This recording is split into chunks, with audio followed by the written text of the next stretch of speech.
Então, sobre o ofício de presbítero, nós, no Novo Testamento, nós temos um texto que é familiar e conhecido para nós e provavelmente usado por todas as igrejas quando o assunto é a ordenação de presbíteros na igreja cristã. Então, a gente tem dois textos que oferecem lista de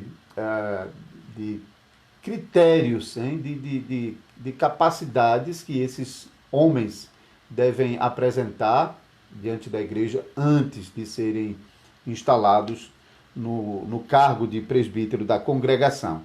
Mas, então, a ideia é mostrar que o ofício de presbítero no Novo Testamento não é uma coisa nova, não está surgindo ali no Novo Testamento. O ofício de presbítero no Novo Testamento está enraizado no Antigo Testamento. E muitas vezes, esse é um trabalho belíssimo realmente que o Dr. Van Damme está fazendo, em apresentar essa parte histórica, porque muitas vezes, quando se fala de presbítero, logo se pensa no Novo Testamento, como se presbítero tivesse surgindo como uma novidade no Novo Testamento, como o resultado de uma mera necessidade no Novo Testamento. E não é o caso. A palavra presbítero, a gente tem no português, eu não sei se todas as pessoas sabem disso, existe uma coisa que é tradução, hein, quando você pega uma palavra de um idioma estrangeiro e traduz para uma palavra equivalente no nosso idioma. E outra coisa é transliterar. Transliterar é quando você pega a palavra do jeito que ela está lá, no outro idioma, e muda somente as letras, quando elas não usam os mesmos caracteres em português, muda somente as letras, trocando as letras por seus equivalentes na outra língua. Então, você tem basicamente a mesma palavra que se tinha no idioma estrangeiro, né? Você não tem uma tradução, apenas uma transliteração. Você continua usando aquela mesma palavra. É o caso de presbíteros, que vem do idioma grego, né? Grego presbíteros é presbítero em português. Então veja que a gente não traduziu. E algumas traduções fizeram isso. Por exemplo, a edição revista e corrigida, ela não... talvez usa presbítero, mas ela usa muito a palavra ancião para traduzir a palavra presbítero. Já a edição revista e atualizada, ela apenas transliterou a palavra e manteve a mesma palavra grega no Novo Testamento, especialmente quando ela está sendo usada com o sentido do ofício. Porque a palavra presbíteros é um adjetivo superlativo para dizer o mais velho. Então, de vez em quando, ela pode ser usada sem o sentido de ofício, sem o sentido especial, né? Que no sentido mais comum, simplesmente fazendo a comparação com pessoas mais velhas. Isso é o sentido de presbíteros. Então, no Antigo Testamento, a gente tem a menção de anciãos, obviamente que no Antigo Testamento não é a palavra presbítero, porque presbítero foi escrito em grego do Novo Testamento, né? Mas tem uma palavra no Antigo Testamento, zaken, que era a palavra para velhos, para pessoas velhas, anciãs. Então, essa palavra já é usada bem cedo, quando Moisés ele foi comissionado pelo Senhor para ir ao Egito, para tirar o povo de Israel do Egito. Moisés, ele foi por Deus chamado, capítulo 3 de Êxodo, no versículo 16 e 18, nós lemos o Senhor dizendo para Moisés: vai, ajunta os anciãos de Israel e dize-lhes: o Senhor, o Deus de vossos pais, o Deus de Abraão, o Deus de Isaque, o Deus de Jacó, me apareceu dizendo: em verdade vos tenho visitado e visto o que vos tem feito no Egito. E então ele se dirige aos anciãos que já existiam em Israel, e para então transmitir a responsabilidade que Deus tinha dado a ele de liderar o povo na jornada saindo de Israel. Mais adiante, naquele episódio lá do monte, capítulo 24, quando um número de 70 anciãos sobe ao monte junto com Moisés e com alguns sacerdotes e permanecem na presença de Deus com Moisés lá no monte. Então, os anciãos já desde cedo aparecem como parte natural da liderança de Israel, por serem pessoas mais velhas.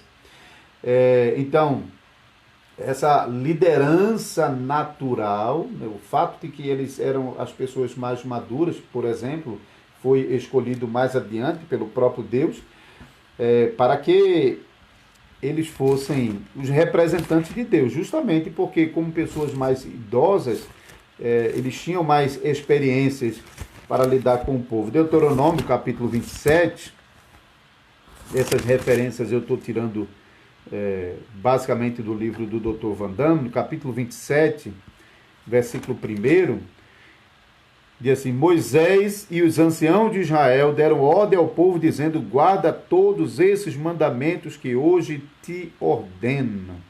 Observe que esses anciãos de Israel eram pessoas que estavam comprometidos com a lei, em conduzir o povo de Deus de acordo com a palavra de Deus, em obediência à palavra de Deus. Então, não é uma questão só de ser velho, mas dentre os velhos você pode encontrar aqueles que têm mais experiências, porém deviam ser homens que estivessem prontos para liderar o povo na obediência à palavra de Deus. Então, guiar o povo com a palavra de Deus. Deveriam ser pessoas capacitadas também.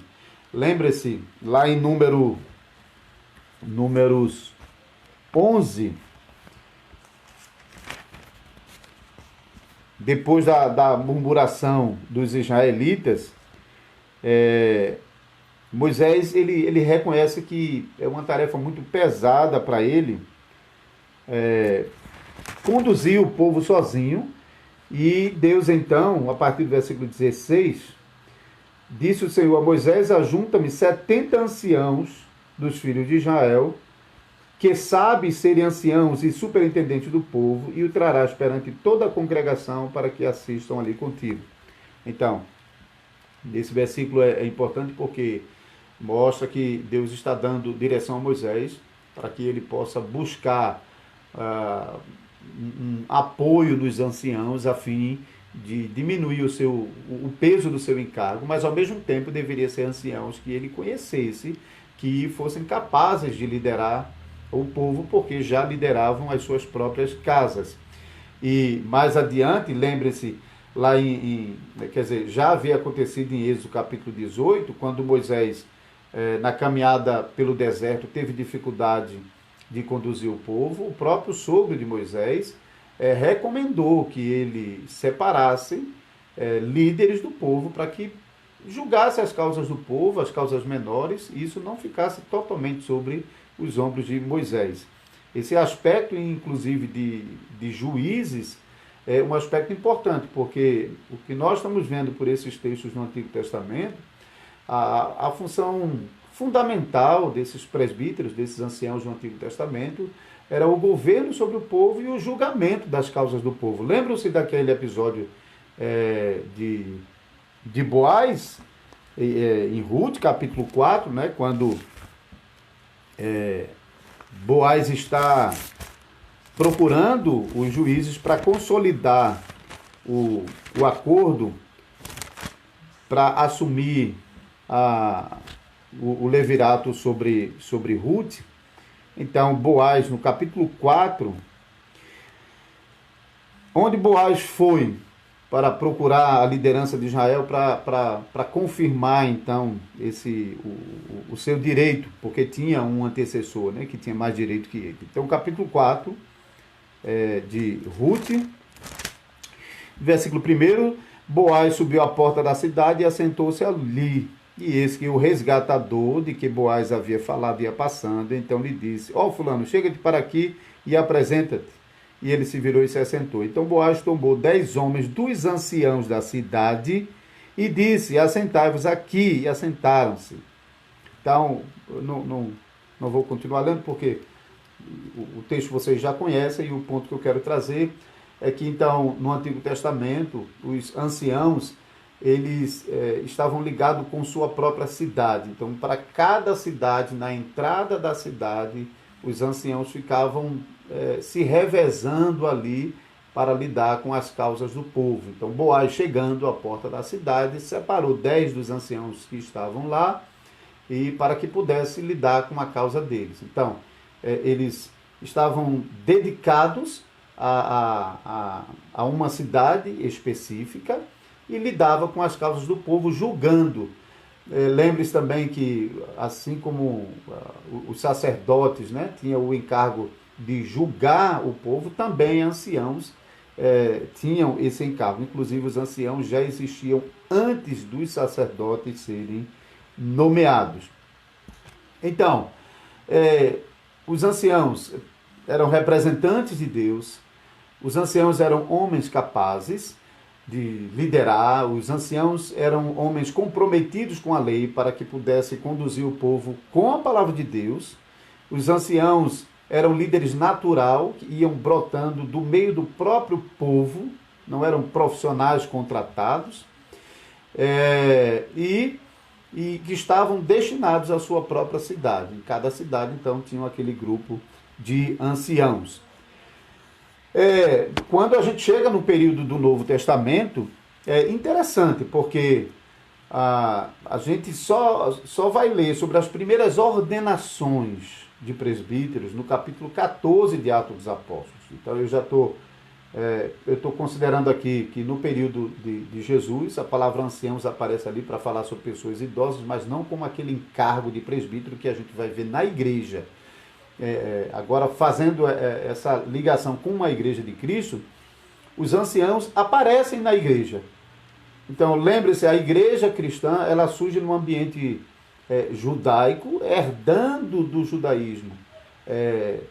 Uma boa parte da estrutura que ela vai usar como igreja cristã, você pode ver isso também no culto, o culto que a igreja cristã vai desenvolver bem cedo, tinha muito a ver com o culto da palavra que era empregado na sinagoga. Os judeus, durante muito tempo no passado, quando não tiveram o templo, eles desenvolveram a liturgia da palavra, já que eles não tinham o templo para realizar os sacrifícios. Depois do retorno do templo, essa liturgia da palavra na sinagoga continuou, e na época de Jesus, nós até lemos lá em Lucas 4, quando Jesus entra na sinagoga de Cafarnaum, e o assistente, o presidente da sinagoga franquia a Jesus de ler.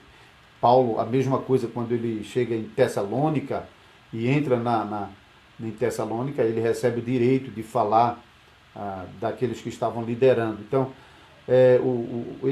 essa liturgia da sinagoga também acaba fornecendo um modelo para a igreja cristã no culto da palavra que a igreja vai desenvolver. A mesma coisa com o oficialato. A igreja cristã surge e uma liderança natural, espontânea, começa a surgir na igreja. E a igreja que surge no meio dos israelitas, no meio do povo de Israel, naturalmente faz uso desse princípio que já existia dentro de Israel, de pessoas mais velhas sendo separadas para auxiliar no trabalho de condução do rebanho.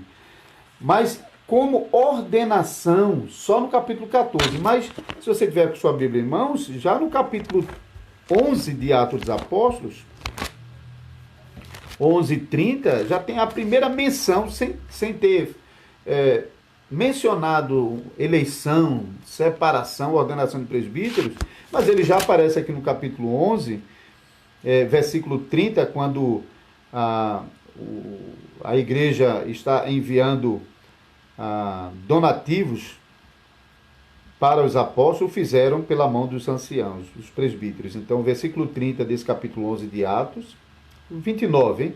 Os discípulos, cada um conforme as suas posses, resolveram enviar socorro aos irmãos que moravam na Judéia, o que eles com efeito fizeram, enviando-os aos presbíteros, então enviando aos presbíteros da Judéia, de Jerusalém, por meio de Barnabé e de Saulo.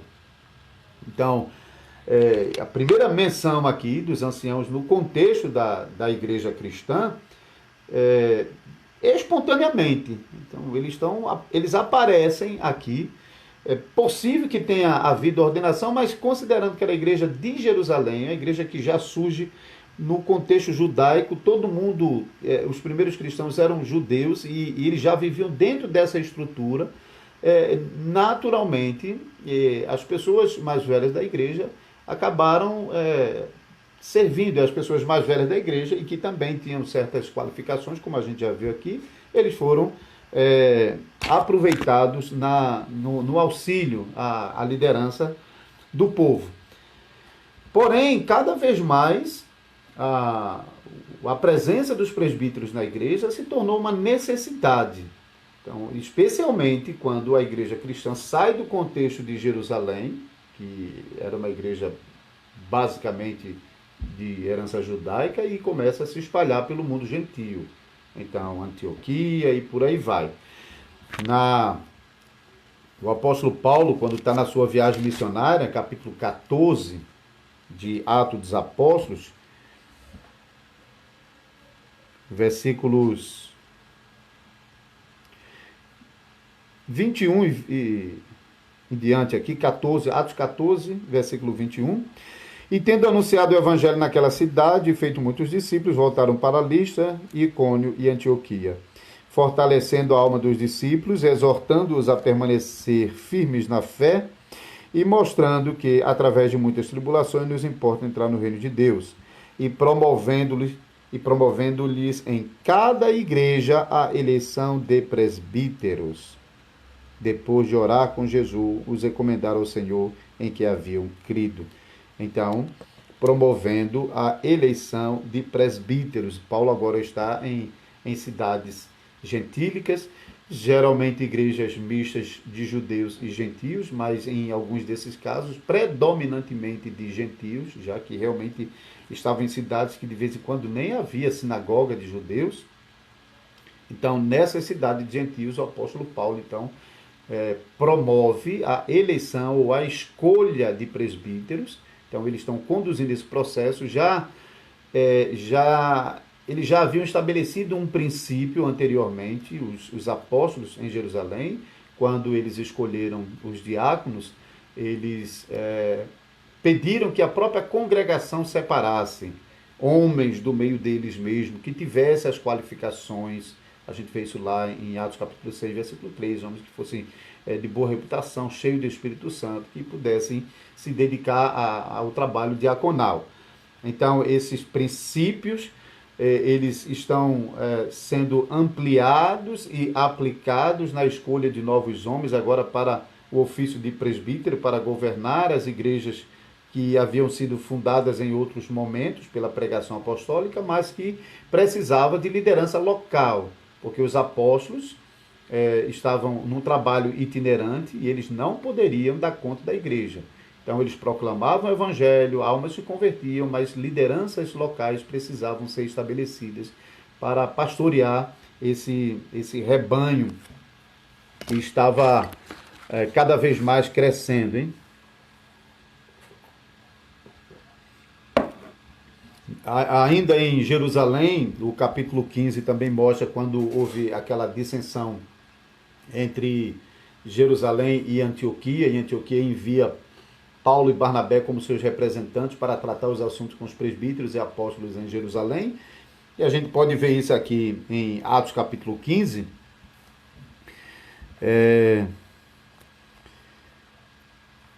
No versículo...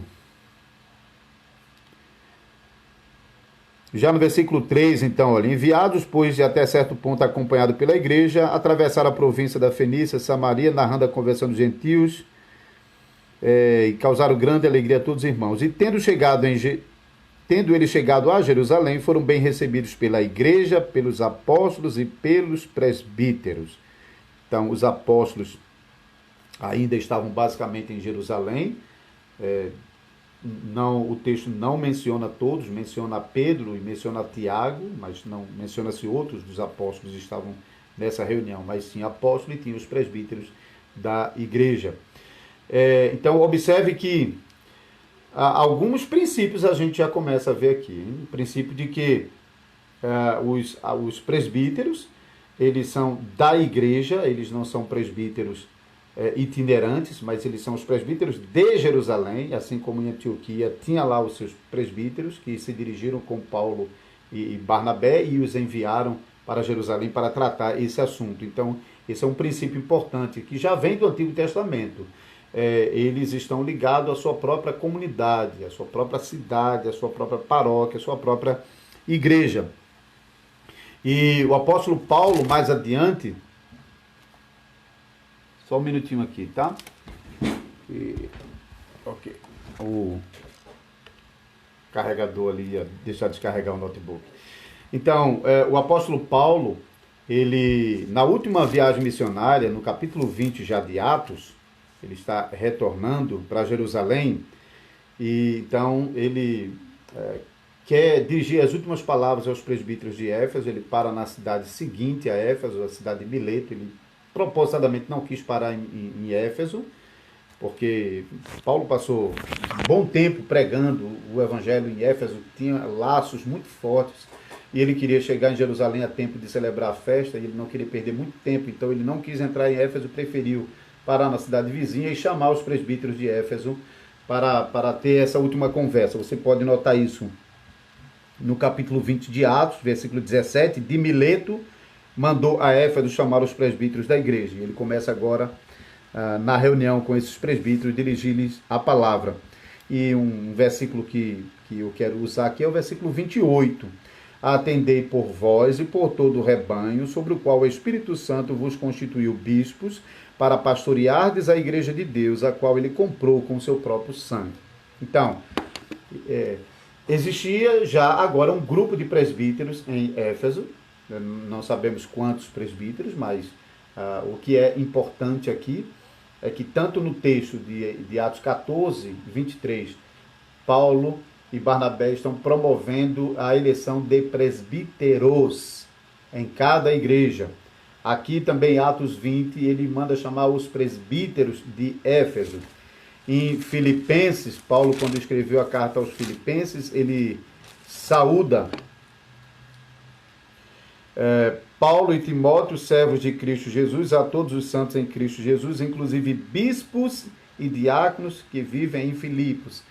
Bispos, ou episcopos, é outra palavra grega para se referir à função dos presbíteros, que é a função de supervisor, é a palavra usada para supervisor, aquele que está olhando de cima para baixo e tem visão ampla sobre o rebanho. Isso era a ideia dos pastores, hein?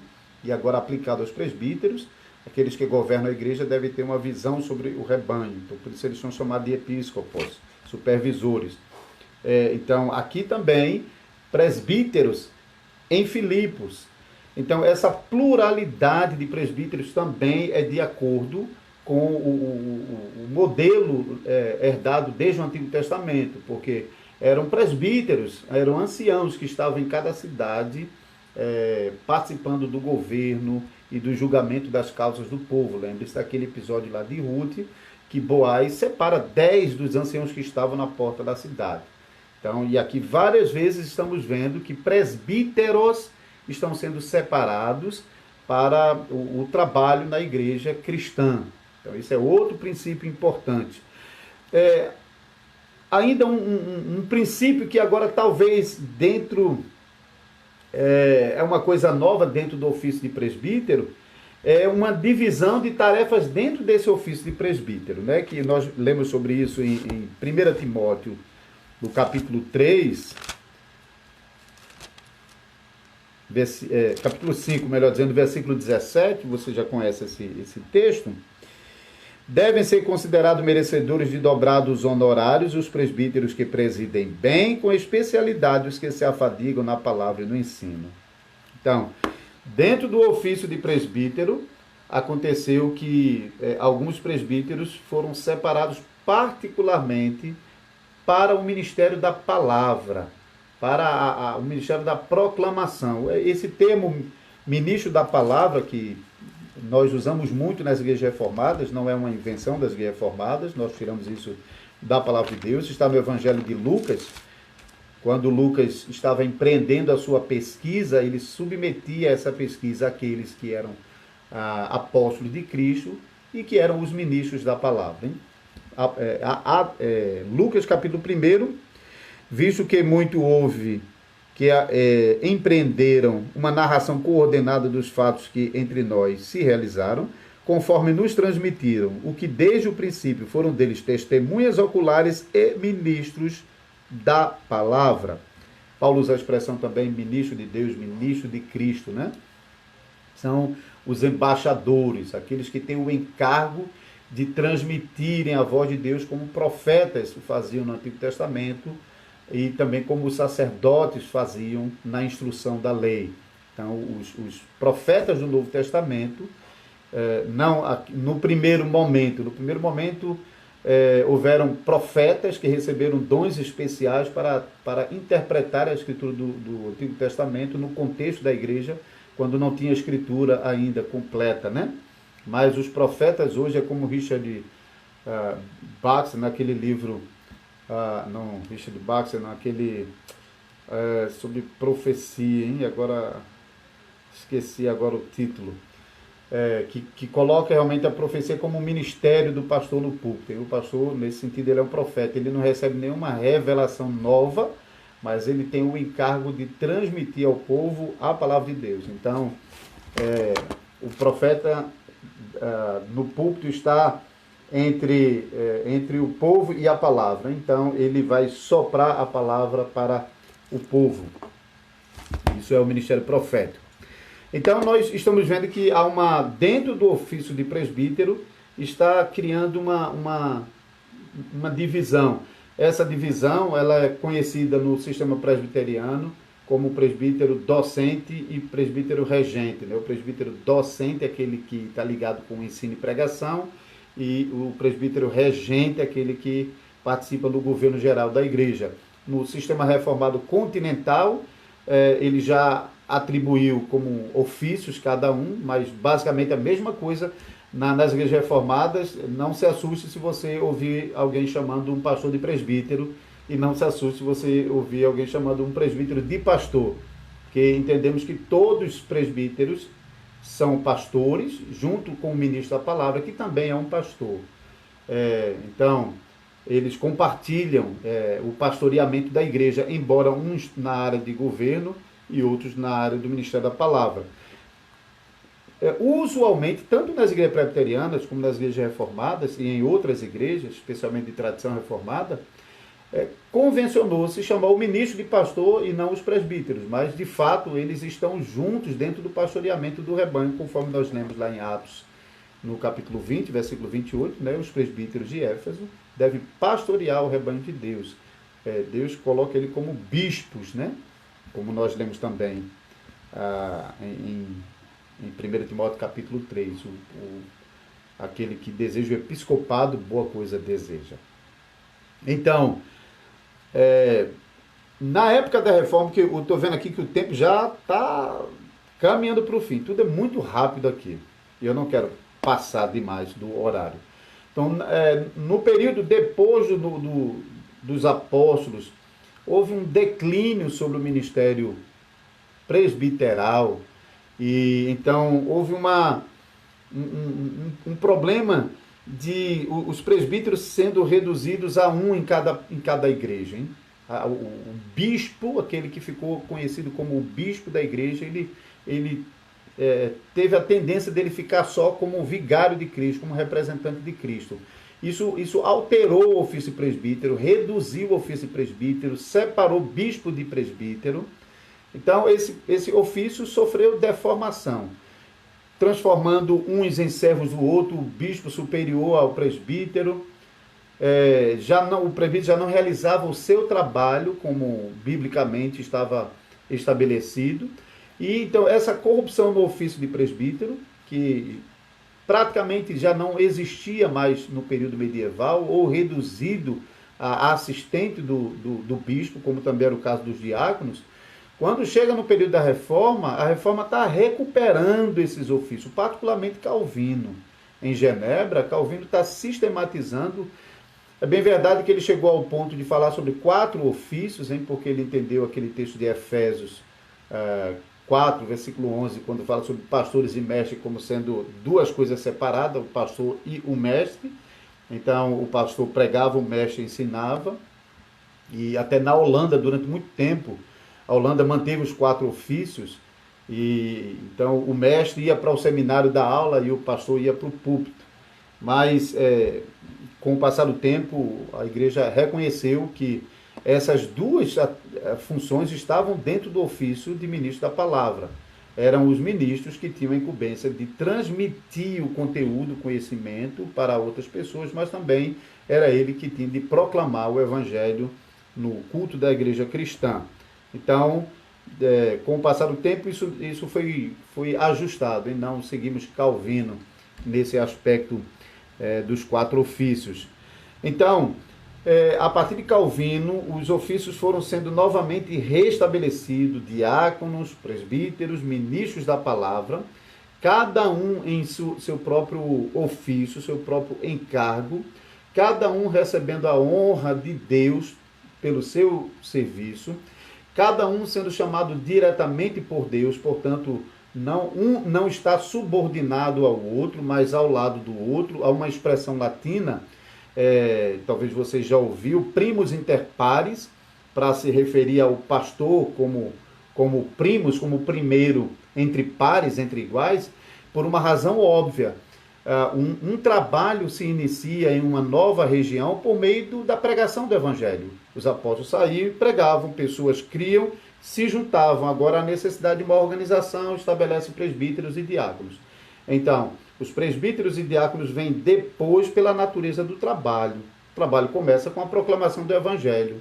E à medida que pessoas creem, é preciso presbítero para pastoreá-los e diáconos para cuidar de suas necessidades. Então, o pastor é primeiro, mas ele é o primeiro entre iguais. Então, nas igrejas de tradição reformada, você não vai ver uma hierarquia, você vai ver esse emparelhamento nos ofícios, em pastor como primus inter pares, ao lado de presbíteros e diáconos. Então, pluralidade de presbíteros nas igrejas, quando são eleitos presbíteros nas igrejas, são eleitos presbíteros. Não um homem governando a igreja, mas a pluralidade de homens. Deus colocou o governo da sua igreja na mão de homens. Isso não protege completamente os problemas de uma congregação porque tem mais de um homem e não está concentrado em um, mas isso é o modelo que Deus nos legou, e só não é melhor porque nós somos pecadores e transformamos tudo que é bom em coisa falha. Mas Deus nos deu um modelo apropriado para nós trabalharmos bem no governo da Igreja de Cristo, não por meio de um homem, mas por meio da pluralidade, porque é na multidão dos conselheiros que há sabedoria. Então, aqueles princípios que quem chegou depois pode pegar a primeira parte depois, quando falamos do Antigo Testamento, a gente tem pluralidade de anciãos, a gente tem anciãos liderando o povo, julgando a causa do povo, nós temos anciãos ligados com a sua cidade, e no Novo Testamento nós estamos vendo a mesma coisa, presbíteros sendo estabelecidos na igreja local, presbíteros de Éfeso, presbítero de Jerusalém. Nós vemos que há pluralidade de presbíteros, principalmente os textos de 1 Timóteo 3 e Tito 1, dá uma descrição da natureza do trabalho, a gente não tem como falar sobre isso aqui. E, então, eu comecei citando esse livro por causa da parte histórica e para conhecer um pouco mais sobre a atividade do trabalho do presbítero. Então, está aqui.